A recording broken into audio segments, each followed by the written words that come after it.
If you want to change volume on Google Pixel 10 Pro XL, then we have a couple of ways to do so. You can, for example, open Settings, go to Sound and Vibration, and then over here we have multiple different sliders that allow you to adjust the volume for different things, such as the volume of media, the call, ringtone, notification, and alarm.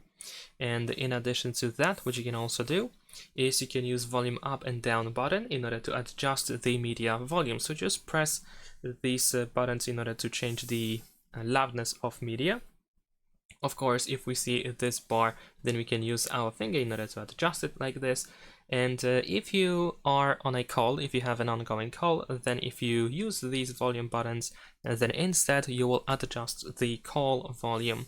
While this bar is visible, you can also tap on these three dots at the bottom of the screen that allow you to also open the menu with these sliders, and you can adjust the loudness of media, call, ringtone, notification, and alarm. And that's pretty much it. Thanks for watching, leave a like and subscribe.